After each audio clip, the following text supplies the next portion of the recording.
Last episode में हमने देखा था कि सेंग और ज्यूरोंग द ग्रेट सेक्रेट टूम में आ चुके थे और यहाँ पर पहुँचने के बाद इन्हें एक कॉफिन दिखाई पड़ती है जो कि लेजेंड जो दुफो की कॉफिन थी, जिस पर अब सेंग इसी रास्ते से होते हुए इस कॉफिन के दूसरी साइड पे जाने लगता है और फिर इधर पहुँच के सेंग एक कबर्ड को खोलता है जिससे काफी बुरी स्मेल आ रही थी। लेकिन तभी इन्हें इन कचरे के ढेर पे कुछ चमकता हुआ दिखाई पड़ता है जिसे सेंग बहुत ही ध्यान से देखते हुए अपने हाथों में उठा लेता है। अब ज्यूरोंग कहती है कि ये तो एक सोल कोर है जो कि शायद एनिमल क्लैन का है और इसे शायद जो दुफो किसी ऑर्डर की तरह यूज करते थे, क्योंकि ये वाला सोल कोर नैनकी के भी सोल कोर से ज्यादा पावरफुल है। लेकिन अभी इसका वुडन सोल गायब है जिसकी वजह से ये अभी बस एक लकड़ी का टुकड़ा है, जिस पर सेंग अब इन सारी बातों को सुनने के बाद इस ऑर्डर को अपने पास ही रख लेता है और फिर इस कबर्ड को छोड़ के दूसरे कबर्ड को खोलता है। अब ज्यूरोंग पूछती है कि आखिर तुम ढूंढ क्या रहे हो, जिस पर सेंग कहता है कि कुछ ऐसा जो तुम्हें जल्दी से हील कर सके। उसके बाद सेंग यहाँ पर भी रखी चीजों को देखने लगता है और फिर एक डब्बे की ओर देखते हुए कहता है कि फाइनली ये मिल गया। तब ज्यूरोंग पूछती है कि आखिरकार ये क्या है, जिस पर सेंग कहता है कि इसका नाम मीटियोर पिल है और इस पिल का फायर बहुत ही ज्यादा स्ट्रॉन्ग है जो तुम्हारे ब्लड को रिफाइन करने के लिए पूरी तरीके से सुटेबल है। और ये कहकर सेंग इस मेडिसिन को ज्यूरोंग को खिला देता है। तब ज्यूरोंग भी सेंग को थैंक यू कहती है, जिसके बाद सेंग ज्यूरोंग को एक कोने में बिठा के उसे रेस्ट करने के लिए कहता है और फिर वो खुद इस टेम्पल के मेन गेट पे आ जाता है, जहाँ पर अब वो बाहर की ओर देखते हुए अपने मन में सोचता है कि अगर दी ग्रेट सेक्रेट टूम यहाँ पे है तो फिर स्वॉर्ड पुल को भी आसपास ही होना चाहिए। और अब सेंग ये सब सोच ही रहा होता है कि फिर से यहाँ पे बरसात शुरू हो जाती है। तब सेंग वापस ज्यूरोंग के पास जाने लगता है, जिस पर अब ज्यूरोंग सेंग को देखते हुए उससे पूछती है कि आखिरकार तुम कहाँ गए थे। तब सेंग कहता है कि कुछ नहीं, मैं तो बस इस टेम्पल के मेन गेट से बाहर की तरफ देख रहा था। और ये कहकर सेंग ज्यूरोंग के नब्ज को चेक करते हुए कहता है कि उस मेडिसिन ने अपना काम करना शुरू कर दिया है और तुम बहुत ही जल्द ठीक हो जाओगी। जिस पर ज्यूरोंग कहती है कि तुम्हें तो अच्छे से झूठ बोलना भी नहीं आता। तब सेंग थोड़ा सैड होते हुए कहता है कि दरअसल वो मेडिसिन बहुत ही ज्यादा पुरानी हो गई थी, जिसकी वजह से उसका इफेक्ट खत्म हो चुका है, जिससे सुनकर ज्यूरोंग को अब बहुत ही बुरा फील होता है। लेकिन वो सेंग के सामने अपने इमोशंस को बिल्कुल भी जाहिर नहीं करती है, मगर इतने दिनों से सेंग ज्यूरोंग के साथ था इसीलिए वो ज्यूरोंग के पेन को फील कर लेता है और अपने मन में कहता है कि तुम टेंशन मत लो, मैं अब तुम्हें बचाने के लिए कुछ भी कर सकता हूँ। जिसके बाद सेंग अब अपने तरीके से ज्यूरोंग का ट्रीटमेंट करना शुरू कर देता है और ट्रीटमेंट करते हुए अपने मन में कहता है कि अगर इसके बॉडी से ब्लड वेस्ट नहीं हुआ होता तब शायद मेरा ट्रीटमेंट और भी ज्यादा इफेक्टिव होता। जिस पर अब ज्यूरोंग सेंग से कहती है कि मुझे माफ कर दो, मैं अब नैनकी के पॉइजन की वजह से दिन प्रतिदिन एक लाचार पेशेंट बनती जा रही हूँ और मेरी वजह से तुम भी मुश्किलों में पड़ते जा रहे हो। तब सेंग कहता है कि नहीं, ऐसी कोई भी बात नहीं है, अगर उस दिन तुमने मुझे नहीं बचाया होता तो अभी तक तो शायद मेरा नामो निशान भी मिट चुका होता। जिस पर अब ज्यूरोंग कहती है कि मैं मरने वाली हूँ, है ना। तब सेंग कहता है कि जब तक मैं जिंदा हूँ तुम्हें इन बातों को सोचने की कोई भी जरूरत नहीं है। और ये कहकर सेंग अब अपने हाथ की ओर देखते हुए अपने स्वॉर्ड को निकाल के अपने हाथ पे एक कट लगाने ही वाला होता है, लेकिन तभी ज्यूरोंग सेंग को रोक लेती है और कहती है कि मैं जानती हूँ कि तुम मुझे ठीक करने के लिए कुछ भी कर सकते हो, लेकिन तुम्हारा ब्लड मेरी बॉडी में सूट नहीं करेगा। तब सेंग ज्यूरोंग की बिना कोई बातों को सुने अपने हाथ पे एक कट लगा देता है और अपने ब्लड को स्टोर करने लगता है। जिस पर अब सेंग के ब्लड के स्मेल को फील करते हुए ज्यूरोंग कहती है कि आखिर ये पर्सन है कौन, क्योंकि इसका ब्लड तो बहुत ही ज्यादा लेजेंडरी फील हो रहा है। और अब सेंग के ब्लड के असर के कारण ज्यूरोंग वहीं पे बेहोश हो जाती है। जिसके बाद सेंग अपने टेक्निक का यूज करते हुए अपने ब्लड को ज्यूरोंग की बॉडी में डालने लगता है और डालते हुए वो अपने फ्लैशबैक को याद करता है कि उसके बड़े भाई रैन ने उससे कहा था कि कभी भी तुम अपने ब्लड को वेस्ट मत करना, क्योंकि मास्टर ने कहा है कि तुम्हारा ब्लड बहुत ही ज्यादा स्पेशल है। और यही सोचते हुए सेंग अब ज्यूरोंग की बॉडी में इस ब्लड को डालने के बाद अपने हाथ के कट मार्क्स को देखता है जो कि बहुत ही जल्दी हील हो रहे थे। जिसके बाद इधर अब हम डीमन क्लैंस के सारे लोगों को देखते हैं जो कि अपने साथ सारे मॉन्स्टर और बीस्टों को लेके उस टेम्पल में पहुंच जाते हैं जहाँ पर सेंग और ज्यूरोंग पहले रुके थे। जिस पर अब ये एल्डर कहते हैं कि प्रिंसेस अब हम लोग जो दुफो के ग्रेव के बहुत ही ज्यादा नजदीक आ चुके हैं। तब नैनकी कहती है कि मैंने कभी सोचा नहीं था कि एक दिन मैं दी ग्रेट सीक्रेट टूम को भी ढूंढ लूंगी। और अब इधर वापिस हम सेंग और ज्यूरोंग को देखते हैं जहाँ पर अब ज्यूरोंग को होश आ जाता है। तब सेंग ज्यूरोंग के पास आके पूछता है कि अब तुम कैसा फील कर रही हो। जिस पर ज्यूरोंग कहती है कि मुझे ऐसा फील हो रहा है कि मानो मेरा इन्फेक्टेड ब्लड फिर से रिफाइन हो गया हो, लेकिन तुम्हारा ब्लड मेरे बॉडी में ऐसे फ्लो हो रहा है जैसे कि ये मेरा अपना ब्लड हो, मगर ये पॉसिबल कैसे है। तब सेंग कहता है कि ज्यादा मत सोचो, क्योंकि मेरे मास्टर ने कहा था कि मेरा ब्लड सबके लिए सूटेबल है। और अब तभी सेंग और ज्यूरोंग को बीस्टों के रोर की आवाज सुनाई देती है। तब सेंग ज्यूरोंग को लेके इस टेम्पल के मेन गेट पे आ जाता है और फिर इस वैली की ओर देखते हुए सेंग ज्यूरोंग से कहता है कि ये बीस्ट जरूर नैनकी के ही ऑर्डर को फॉलो कर रहे हैं। जिस पर ज्यूरोंग कहती है कि मेरे मेरे ख्याल से वो लोग भी अब कुछ ही देर में आते होंगे, लेकिन मैं किसी और की ग्रेव पे नहीं मरना चाहती। और ये कहकर जी रोंग अपने वेपन को अपेयर करते हुए उसे वहीं पे गाड़ देती है, जिसकी वजह से फिर से ये वेपन एक हेवनली ट्री बन जाता है। तब जी रोंग और सेंग इसी ट्री के नीचे बैठ जाते हैं और इन बिस्टों को अपनी तरफ आते हुए देख रहे होते हैं, जिस पर अब जी रोंग कहती है कि मुझे पहले से ही पता था कि ये सब कुछ होने वाला है, लेकिन मुझे इस बात की बहुत ही ज्यादा खुशी है कि मैं अपने लाइफ के इन आखिरी मोमेंट्स में तुमसे मिली, इसीलिए अभी तक तुमने मेरे लिए जो कुछ भी किया उसके लिए थैंक यू। और ये कहकर जी रोंग सेंग के कटे हुए हाथ को देखती है। अब सेंग कहता है कि मैं जानता हूँ कि तुम क्या सोच रही हो, मेरा ब्लड दरअसल एक अलग ही टाइप के फिनोमेना को क्रिएट करता है, जिसके स्मेल की वजह से सारे मॉन्स्टर्स मेरे ही तरफ अट्रैक्ट होते हैं। इसीलिए मेरे मास्टर और मेरे बड़े भाई ने मुझसे कहा था कि मैं कभी भी अपने ब्लड को ना निकालूं। जिस पर जी रोंग पूछती है कि क्या तुम्हारी कोई फैमिली है। तब सेंग कहता है कि हाँ, मेरे पास एक बहुत ही बड़ी और बहुत ही प्यारी फैमिली है, जिनकी वजह से आज मैं इस लायक बन पाया हूँ। जिस पर जी रोंग कहती है कि क्या तुम मुझे अपनी फैमिली के बारे में बता सकते हो। तब सेंग कहता है कि मेरे पास मेरे फैमिली के नाम पे मेरे मास्टर, मेरे बड़े भाई और कुछ जान से भी प्यारे दोस्त हैं, जिन्होंने हमेशा मेरे मुश्किल वक्त में मेरा ख्याल अपनों से भी बढ़ के रखा है। जिसे सुनकर जी रोंग अब थोड़ा फनी स्टाइल में सेंग से कहती है कि तुम तो इतने सिंपल और बोरिंग हो, इसके बावजूद भी तुम्हारे पास फ्रेंड्स हैं। तब सेंग भी थोड़ा मजाकिया अंदाज में कहता है कि अगर तुम्हारी जैसी एरोगेंट लड़की के भी फ्रेंड हो सकते हैं तो फिर मेरे फ्रेंड क्यों नहीं हो सकते। जिस पर जी रोंग कहती है कि मैंने कब कहा कि मेरे पास फ्रेंड्स हैं, लेकिन मेरी भी लाइफ में एक पर्सन ऐसा है जो कि परफेक्शन की मिसाल है। लोग कहते हैं कि इस दुनिया में कोई भी परफेक्ट नहीं होता, लेकिन उसके जितना परफेक्ट पर्सन मैंने आज तक नहीं देखा, और वो मेरे लिए किसी आइडल से कम नहीं है। जिसे सुनकर अब सेंग थोड़ा सैड होते हुए पूछता है कि क्या तुम उसे लाइक करती हो। जिस पर जी रोंग ना में सर हिला देती है। तब सेंग खुश होते हुए पूछता है कि क्या वो तुम्हें लाइक करता है। जिस पर जी रोंग यस कहती है। तो गाइस यहाँ पे कोई भी कंफ्यूज नहीं होगा, दरअसल जी रोंग क्वेश्चन जून की बात कर रही थी। और अब सेंग पूछता है कि अगर वो हर चीज में परफेक्ट है तो भी तुम उसे लाइक क्यों नहीं करती। तब जी रोंग कहती है कि मैंने उसे हमेशा से ही अपना सीनियर ब्रदर माना है और जानती हूँ कि वो हर चीज में परफेक्ट है, लेकिन किसी को लाइक करने के लिए ये कोई बड़ी वजह नहीं है। जिसे सुनकर अब सेंग के दिल में फिर से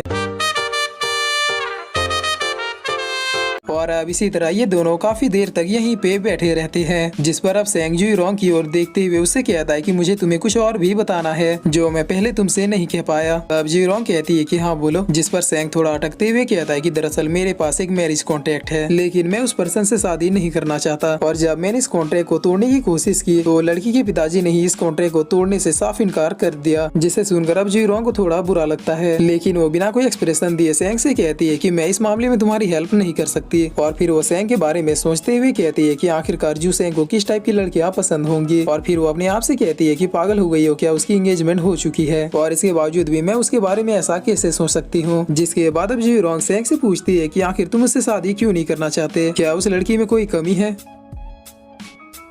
और फिर इसी के साथ ये एपिसोड यहीं पे खत्म होता है।